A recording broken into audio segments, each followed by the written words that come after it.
ఎందుకంటే కొంతమందికి ఈ రాఖీ పండుగ గురించి తెలియదు. కొంతమంది హిందువులకు కూడా ఆ విషయం తెలియదు. అసలు ఎందుకు కడుతున్నారు ఏంటి అనేది కూడా కొంతమంది తెలియదు. క్రైస్తవులమైన మనము ఈ పండుగను చేసుకోవచ్చా? క్రైస్తవులు రాఖీ కట్టుకోవచ్చా? మాకు చెప్పండి అయ్యగారని కొంతమంది నన్ను అడిగారు. ప్రతి ఒక్కరికి చెప్పి ఎక్స్ప్లెయిన్ చేయాలంటే టైం సరిపోదు కనుక అందరి ఒకటేసారి చెప్తే అర్థమవుతుందన్న ఉద్దేశంతో ఈరోజు నేను ఈ అంశాన్ని మీ ముందు తీసుకొస్తున్నాను. హల్లెలూయా చెప్పాలి గట్టిగా, హల్లెలూయా. జాగ్రత్తగా వినాలి, చాలా మంచి సందేశము, జాగ్రత్తగా వినాలి. మనము దేని గురించైనా తెలుసుకోవాలి, దేన్నైనా మనం అర్థం చేసుకోవాలి, దేన్నైనా మనం పాటించాలి అనుకుంటే దాని యొక్క మూలాన్ని మనం ముందు తెలుసుకోవాలి. మూలం అంటే ఏంటి? ఒక ఫోన్ కొనాలి అనుకోండి, ఏ ఫోను బెటరో, ఏ ఫోన్ అయితే మంచి కంపెనీనో ముందు మనం తెలుసుకుంటాం. ఆ తర్వాతనే ఈ కంపెనీ ఫోన్ అయితే బాగుంటుందని మనం కొనుక్కుంటాం కదా. అంటే మనం ఏది చేయాలి అన్నా అసలు దాని అర్థం ఏంటి, దాని ఉద్దేశం ఏంటి, దాన్ని మనం ఎలా గ్రహించగలుగుతాం? దేవునికి స్తోత్రం చెప్పాలి గట్టిగా అందరు కూడా, హల్లెలూయా. ఓకే, దేవునికి మహిమ కలుగును గాక. చెప్దాం గట్టిగా, దేవునికి స్తోత్రం. మనము దాని మూలాన్ని గ్రహించుకునే వారంగా ఉండాలి. అప్పుడే మనం దాన్ని చేయొచ్చా చేయకూడదా, అది మనకు సంబంధించిందా మనకు సంబంధించింది కాదా, అది మనకు మేలా అది మనకు శాపమా, మనం తెలుసుకోగలుగుతాం. తెలుసుకోకుండా చేయడం వల్ల ఏం జరుగుతుంది అంటే దేవుని ఉగ్రతకు మనం పాలవుతాం. దేవుని ఉగ్రతను మనము పొందుకునే వారంగా ఉంటాం. అసలు ఈ రాఖీ పండుగ ఎక్కడ ప్రారంభమైంది? అసలు ఇది రాఖీ పండుగ ఎప్పుడు ముగించబడింది? ఈ రాఖీ పండుగ చేసుకోవడానికి గల కారణం ఏంటి? మీ అందరికి ఒక విషయాన్ని జ్ఞాపకం చేస్తా. రాఖీ పండుగ గురించి బైబిల్లో మాత్రం లేదు. రాఖీ పండుగ బైబిల్కి సంబంధం లేదు. రాఖీ పండుగ అనేది క్రైస్తవులకు సంబంధించింది కాదు. కానీ ఈరోజు చాలామంది జరుపుకుంటున్నారు, జరుపుకునే వారు కూడా ఉన్నారు. మనలో కూడా జరుపుకున్న వారు ఉండొచ్చు. కానీ ఈ విషయాన్ని తెలుసుకున్న తర్వాత, ఈ వాక్యం విన్న తర్వాత నువ్వు ఒక నిర్ణయం తీసుకోవాలి, దీన్ని మనం చేసుకోవాలా వద్దా అని. దేవునికి స్తోత్రం చెప్పాలి గట్టిగా, హల్లెలూయా.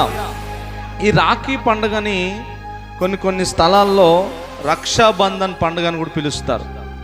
రక్షాబంధన్ అని పండుగ పిలుస్తారు. ఇది కొంచెం నార్త్ ఇండియాలో కనుక మనం చూస్తే దీన్ని జంధ్యాల పౌర్ణమి అని కూడా పిలుస్తారు. జంధ్యాల పౌర్ణమి పండుగ, మన తెలుగు వాళ్ళేమో రాఖీ పండుగ అంటారు. ఇది రకరకాలుగా పిలువబడుతున్నటువంటి పండుగ. అయితే ఈ పండుగని, ఈ రాఖీని ఎక్కడ మనం చూడగలుగుతామంటే హిందూ పురాణంలో మనం చూడగలుగుతాం. ఎక్కడ చూస్తాం చెప్పండి? హిందూ పురాణంలో చూస్తాం. ఈ హిందూ పురాణంలో ఏం జరిగిందంటే ఒక కథ జరుగుతూ ఉంది, ఒక స్టోరీ జరుగుతూ ఉంది. ఏంటి ఆ స్టోరీ అంటే, ఒకరోజు దేవతలకు రాక్షసులకు యుద్ధం జరిగిందట. దేవతలకు రాజు దేవేంద్రుడు, రాక్షసులకు యుద్ధం జరిగింది. ఆ యుద్ధంలో ఈ దేవేంద్రుడు, ఈ దేవతలు ఓడిపోతారు, రాక్షసులు గెలుస్తారు. ఈ ఓడిపోయినటువంటి ఈ దేవేంద్రుడు, ఈయనతో పాటు ఉన్నటువంటి దేవతలందరూ కూడా అవమానాన్ని భరించలేక, ఆ బాధని భరించలేక అమరావతి అనేటువంటి ఒక ప్రాంతంలో, పట్టణంలో వాళ్ళు దాక్కుంటారు. ఎవరు? ఈ దేవతలందరూ కూడా. ఈ దేవేంద్రుడి యొక్క భార్య పేరు ఇంద్రాణి. ఆమెకు ఒక ఆలోచన వచ్చింది, ఒక ఉపాయాన్ని ఆలోచించింది. నా భర్త, ఈ దేవతలందరూ ఓడిపోయారు రాక్షసుల మీద, నా భర్త ఈ దేవతలందరూ కూడా మళ్ళీ వాళ్ళ మీద గెలవాలి అని ఈమె ఏం చేసింది అంటే, ఆ అమరావతిలో ఒక స్థలం దగ్గరికి వెళ్ళి శివపార్వతుల దగ్గర లక్ష్మీనారాయణకు పూజ చేస్తూ ఉంది. ఎవరి దగ్గర? శివపార్వతుల దగ్గర లక్ష్మీనారాయణకు పూజ చేస్తూ ఉంది. బలం కావాలి, దేవతలు గెలవాలి అని ఈమె పూజ చేసి ఆ పూజలో ఒక తాడు పెట్టింది, ఒక దారం పెట్టింది. పూజ చేసి పూజ అంతా అయిపోయిన తర్వాత ఈ ఇంద్రాణి ఆ తాడును తీసుకొచ్చి దేవేంద్రుడికి కడుతుంది. ఆ తాడు తీసుకొచ్చి దేవేంద్రుడికి కడుతుంది. ఎప్పుడైతే ఆ తాడు ఆ దేవేంద్రుడికి భార్య కడుతుందో ఆయనకు బలం వస్తుంది, ఆయనకు ఉత్సాహం వస్తుంది, ఆయనకు శక్తి కలుగుతుంది. అది చూసినటువంటి ఈ దేవతలందరూ కూడా ఏం చేస్తారు అంటే, వారు కూడా అక్కడ పూజ చేసి వారు కూడా తాళ్ళన్నీ తీసుకొని వచ్చి ఈ దేవేంద్రుడికి కడతారు.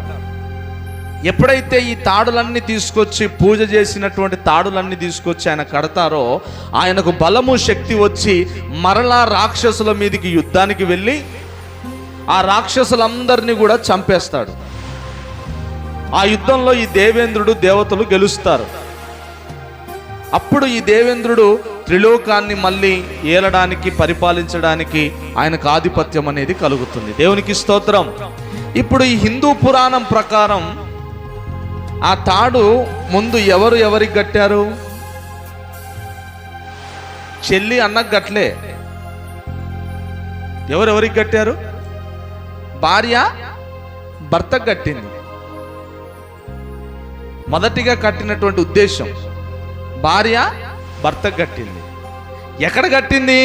ఒక పూజ చేసి, ఒక మంత్రం చేసి, ఒక తపస్సు చేసి, ఆ పూజలో అన్నీ కూడా చేయాల్సినవన్నీ కార్యక్రమాలు చేసి ఆ పూజలో ఉన్నటువంటి ఆ తాడును తీసుకొచ్చి కట్టినటువంటి సందర్భమే రాఖీ పండగ. ఇప్పుడు ఒక రాఖీ కడుతున్నామంటే అర్థం ఏంటి? ఒక రాఖీ కట్టించుకుంటున్నామంటే అర్థం ఏంటి? అసలు ముందు రాఖీ ఎవరికి కట్టారు? భార్య భర్తకు కట్టింది. ఇప్పుడు ఇది హిందూ పురాణంలో చెప్పబడినటువంటి కథ. మరొక కథ ఉంటుంది, ఇతిహాసం అనేటువంటి దాంట్లో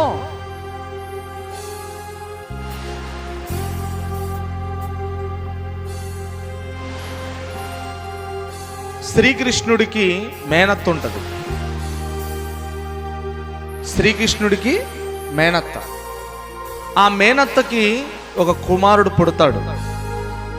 ఆ కుమారుడు పుట్టుకతోనే విచిత్రమైనటువంటి రూపంలో పుడతాడు. అంటే ఒక మనిషి పుట్టిన రీతిగా ఆ వ్యక్తి పుట్టడు. ఒక విచిత్రమైన రూపంతో, ఒక అనారోగ్యముతో, ఒక వికారముతో ఆ వ్యక్తి పుడతాడు. ఆ వ్యక్తి పేరు శిశుపాలుడు అంటారు. ఆ వ్యక్తి పేరు శిశుపాలుడు అంటారు. ఇప్పుడు ఆ వ్యక్తి అలా పుట్టినప్పుడు ఆ తల్లికి అక్కడ ఉన్నటువంటి పెద్దలు కానీ గురువులు కానీ చెప్పినటువంటి మాట ఏంటంటే, అమ్మా, నీ కుమారుడు శిశుపాలుడు వికారంగా పుట్టాడు, అనారోగ్యంతో పుట్టాడు. ఈ వ్యక్తిని ఎవరైనా ఎత్తుకున్నప్పుడు, ఈ వ్యక్తి ఎవరి చేతుల్లోనైతే ఉన్నప్పుడు ఈ వ్యక్తి బాగుపడతాడో ఆ వ్యక్తి చేతుల్లోనే ఈ కుమారుడు చనిపోతాడని చెప్తారు గురువులు, పెద్దలు ఆ తల్లికి చెప్తారు. ఈ క్రమంలోనే ఒకరోజు శ్రీకృష్ణుడు వాళ్ళ మేనత్త ఇంటికి వస్తాడు. వచ్చినప్పుడు ఆ శిశుపాలుని, ఆ బాలుడుగా ఉన్నటువంటి ఆ అబ్బాయిని శ్రీకృష్ణుడి చేతుల్లో పెడుతుంది ఆ తల్లి. ఎప్పుడైతే శ్రీకృష్ణుడి చేతుల్లో పెడుతుందో ఆ యొక్క బాలుడు స్వస్థత పొంది బాగైపోతాడు. అప్పుడు ఆ తల్లికి గుర్తొస్తుంది, ఎవరి చేతిలోనైతే నీ కుమారుడు బాగుపడతాడో ఆ వ్యక్తి చేతుల్లోనే నీ కుమారుడు చనిపోతాడు అని చెప్పిన మాట గుర్తొచ్చి ఆ తల్లి వచ్చి శ్రీకృష్ణుడిని వేడుకుంటుంది, బతిమాలుతుంది. అయ్యా, ఇట్లా చెప్పారు కాబట్టి నువ్వు నా కొడుకును చంపొద్దు, నా కుమారుణ్ణి ఖండించొద్దు, నా కుమారుని నువ్వేం చేయొద్దు అని ఆ యొక్క మేనత్త శ్రీకృష్ణుడిని బతిమాలినప్పుడు శ్రీకృష్ణుడు చెప్తాడు, ఆ శిశుపాలుడు 100 తప్పులు చేసేంత వరకు నేను క్షమిస్తా. 100 తప్పులు చేసి 101వ తప్పు గనక చేశాడో ఆ వ్యక్తిని మాత్రం అప్పుడు నేను చంపేస్తానని చెప్పేసి ఆ తల్లికి శ్రీకృష్ణుడు చెప్తాడు. ఇలా చెప్పిన క్రమంలో ఆ కుమారుడు ఎదుగుతాడు, పెద్దవాడవుతాడు, మంచిగా అందరితో పాటు ఉంటాడు. కానీ దురుసుగా అందరితో గొడవలు పెట్టుకుంటూ, అందరితో వైరం పెట్టుకుంటూ ఈ శిశుపాలుడు పెరుగుతూ వచ్చిన క్రమంలో ఈయనకు ఒక రాజ్యం కూడా ఉంటుంది. ఆ రాజ్యాన్ని ఈయన పరిపాలిస్తూ ఉంటాడు. ఈ శ్రీకృష్ణుడు కూడా మేనత్త ఇంటికి వచ్చినప్పుడు కూడా చీటికి మాటికి శ్రీకృష్ణుడితో కూడా ఈ శిశుపాలుడు గొడవ పెట్టుకుంటూ ఉండేవాడు. ఇలా అవుతున్న క్రమంలో 100 తప్పులు అయిపోయాయి. 101వ తప్పు చేశాడు శిశుపాలుడు. అప్పుడు కోపం వచ్చిన శ్రీకృష్ణుడి చేతిలో ఒక చక్రం ఉంటుంది. ఏం చక్రం అది? ఏ చక్రం? సుదర్శన చక్రం. అది ఇలా తిరుగుతూ ఉంటుంది.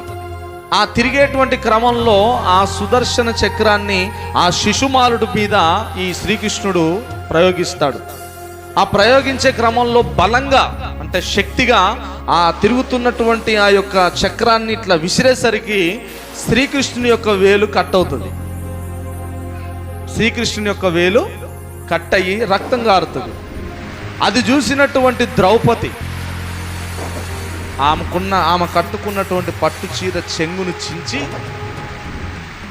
ఆ తాడుతో శ్రీకృష్ణుని వేలికి ఆ రక్తం అనేది కారకుండా కడుతుంది.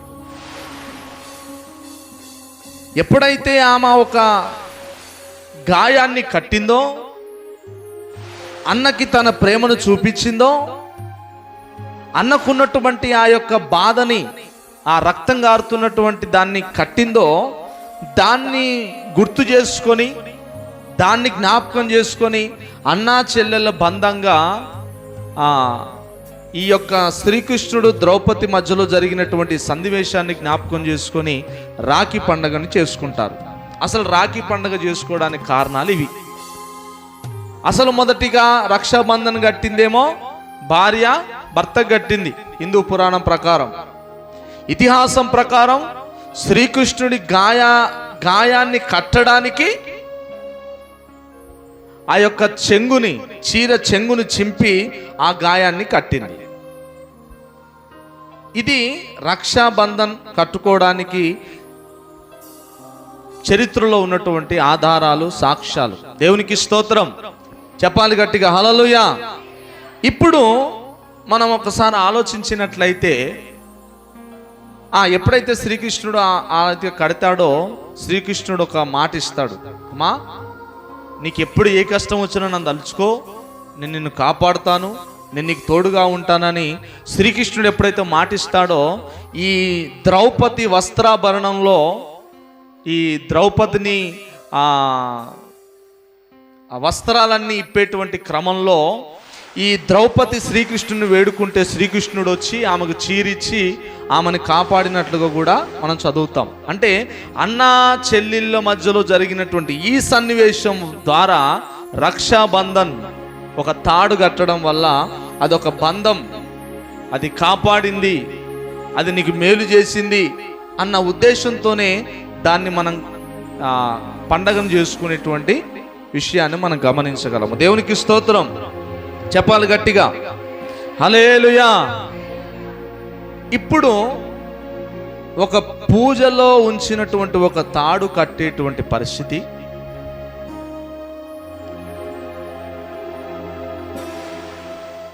ఒక దేవతలు రాక్షసుల మీద ఓడిపోయినటువంటి క్రమంలో కొన్ని గంటలు, కొన్ని రకరకాలైనటువంటి విధానాలతో పూజ చేసినటువంటి ఆ తాడుని ఒక రక్షగా కట్టినటువంటి సందర్భం. అది కేవలం పూజలో ఉంచినటువంటి తాడు మాత్రమే. అది కేవలం ఎలాగైనా మేము రక్షింపబడాలి, ఆ రాక్షసుల నుండి దేవతలు గెలవాలి అని లక్ష్మీనారాయణకు ఇంద్రాని పూజ చేసి ఆయనను మెప్పించి ఆయన దగ్గర ఉంచినటువంటి ఆ తాడును కట్టినటువంటి సందర్భం రాఖీ పండుగ యొక్క ఉద్దేశం. ఇప్పుడు క్రైస్తవులమైనటువంటి మనం దాన్ని ఆచరించవచ్చా? దాన్ని నువ్వు కడుతున్నావు అంటే అర్థం ఏంటి?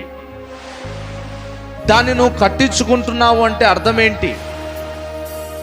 దాన్ని నీ పిల్లలకు నువ్వు నేర్పిస్తున్నావు అంటే అర్థం ఏంటి?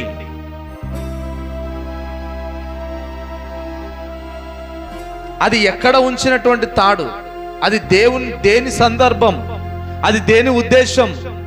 దేని వలన అది కట్టడానికి కారణమైంది? ఎంత విచిత్రమో చూడండి. తెలియకుండానే సాతానుడి యొక్క కుయుక్తి జరిగేటువంటి పరిస్థితులు ఉన్నాయి. దేవునికి స్తోత్రం చెప్పాలి గట్టిగా, హల్లెలూయా. మరి బైబిల్ ఏం చెప్తుంది? బైబిల్ ఏం చెప్తుంది చూడండి. బైబిల్లో మనం చూసినట్లయితే యెషయా గ్రంథము 3వ అధ్యాయము 21వ వచనాన్ని చదువుకుందాం. 21వ వచనం.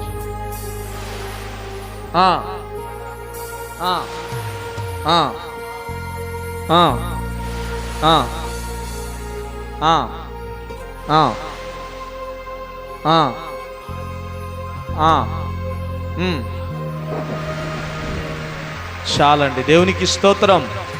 ఇక్కడ దేవుడు వాక్యం చెప్తున్నాడు, అందరు జాగ్రత్త వినాలి. స్పష్టంగా చెప్తున్నాడు, చేతి రేకులు, చేతికి కట్టుకునేటువంటి తాడు, ఆ రక్ష రేకులు, ఇది తీసివేయాలి,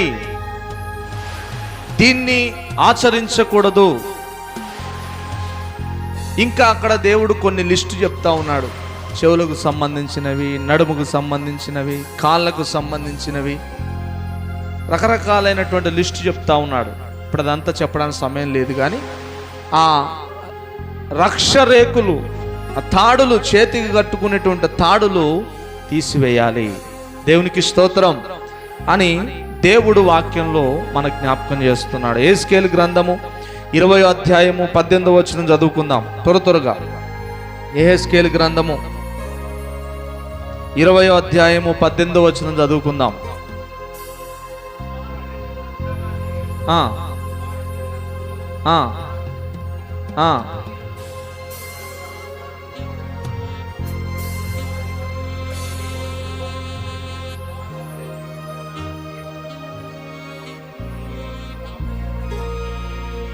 చాలండి. దేవునికి స్తోత్రం. దేవుని వాక్యం ఏమని సెలవిస్తుంది?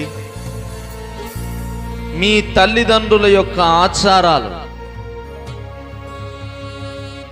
ఇప్పుడు చేసుకునే ఈ పండగ కూడా మనది కాదు కదా, మన తాతలు ముత్తాతల నుంచి వచ్చిన ఆచారం. అది క్రైస్తవులది కాదు, దేవుని బిడ్డలది కాదు.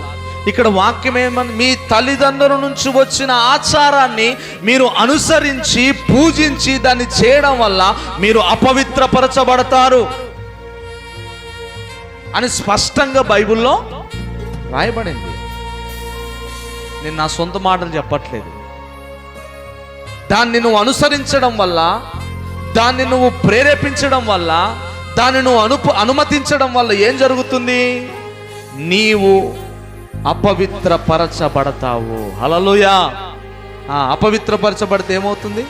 అపవాది దగ్గర అవుతాడు. అపవిత్రపరచబడితే ఏమవుతుంది? బలహీనతలు దగ్గర అవుతాయి. అపవిత్రపరచబడితే ఏం జరుగుతుంది? దేవుడు నీకు దూరం అయిపోతాడు. నువ్వు అపవిత్రమైపోతే, పరిశుద్ధతను కోల్పోతే, నీతిని కోల్పోతే, దేవుని మంచిని కోల్పోతే, దేవుని సన్నిధిని కోల్పోతే, సాతాను యొక్క కుతంత్రాలు, వాడు అగ్ని బాణములు, వాడు వేసే శాపాలు, పాపాలు అన్నీ కూడా నీ మీద ఏలుబడి చేసి నీవు ఇంకా కృంగిపోవడానికి, అగాధములోకి వెళ్ళిపోవడానికి, నరకములోనికి వెళ్ళిపోవడానికి అవన్నీ దారితీస్తాయి. దేవునికి స్తోత్రం. అందుకే దేవుడు అంటున్నాడు స్పష్టంగా, మీ తల్లిదండ్రుల యొక్క ఆచారాలు వారు పూజించారేమో, వారు చేశారేమో, కానీ క్రైస్తవునికి ఇది తగదు, దేవుని బిడ్డలకు ఇది తగదు. దేవుని బిడ్డలు ఇది ఆచరించాల్సింది కాదు, ఇది దేవునికి సంబంధించింది కాదు, ఇది బైబిల్లో పుట్టింది కాదు, ఇది దేవుడు చెప్పింది కాదు. దీన్ని నువ్వు ఆచరిస్తే, దీన్ని నువ్వు అనుసరిస్తే మిమ్మును మీరు అపవిత్రపరుచుకుంటారు. ఎవరో మిమ్మల్ని అపవిత్రపరచరు, ఎవరో మిమ్మల్ని పాడు చేయరు. ఇవి మీరు చేయడం వల్ల, దేవుని ఆజ్ఞను మీరడం వల్ల మిమ్మల్ని మీరే అపవిత్రపరుచుకుంటారు. దేవునికి స్తోత్రం. కనుక మనం ఏం చేయాలి? దీనిని చెయ్యాలనా వద్దా అని ఆలోచించాలి. ఇది మనకు సంబంధించిందా కాదా అని మనం ఆలోచించాలి. దీన్ని చేయడం వల్ల మనకు మేలా నష్టమా అని మనం ఆలోచించాలి. దీన్ని మన పిల్లలకి దీన్ని చెప్పడం వల్ల వారికి ఏం కాదులే, ఒకరోజే కదా, ఒక పూటే కదా అని మనము పోనీలే అని మనము నిర్లక్ష్యం చేయడం ద్వారా మనకు మేలు కలుగుతుందా, నష్టం కలుగుతుందా, ఆశీర్వాదం కలుగుతుందా, శాపం కలుగుతుందా? దేవుని ఆజ్ఞను మనం పాటిస్తున్నామా, దేవుని ఆజ్ఞను మీరుతున్నామా? దీన్ని చేయడం వల్ల, పిల్లలకు ఏం కాదులే అని నిర్లక్ష్యం వహించడం వల్ల మనము అపవిత్రపరచబడుతున్నాం. ఇంకా మీకు అర్థమయ్యే భాషలో చెప్పాలంటే శాపాన్ని మూలగట్టుకుంటున్నాం. దేవుని ఉగ్రతను మనము కొని తెచ్చుకుంటున్నాం. చూడండి, ఇంకో మాట ఉంది, ఆ మాట చెప్పి ముగించేస్తాం. మార్కు సువార్త 7వ అధ్యాయము 8-9 వచనాలు. మార్కు సువార్త 7వ అధ్యాయము 8-9 వచనాలు.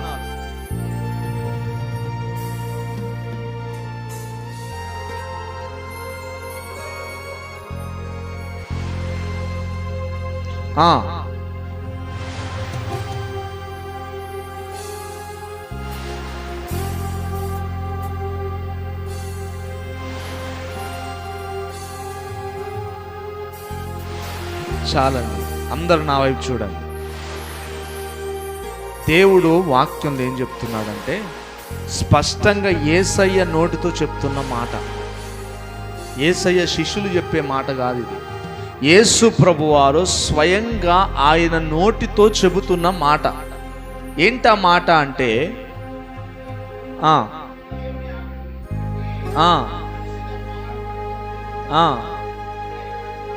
ఒక్క నిమిషం ఆగుదాం. మేడం ఏమంటున్నాడు యేసయ్య?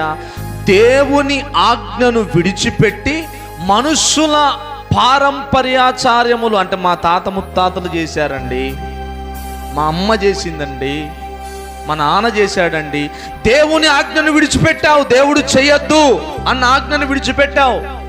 ఇది మనకు సంబంధించింది కాదు అని దేవుడు చెప్పిన ఆజ్ఞను విడిచిపెట్టావు. ఇది క్రైస్తవులకు సంబంధించింది కాదు అని దేవుడు చెప్పాడు. ఆ ఆజ్ఞను విడిచిపెట్టి మీ పారంపర్యాచారం, అంటే మీ తాతలు అమ్మల ద్వారా వచ్చిన ఆచారాన్ని ఏం చేస్తున్నారట? గైకొంటున్నారట. గైకొనడం అంటే ఏంటి? చేయడం, దాని ప్రకారంగా నడవడం. చదవండి అన్న. గైకొంటూ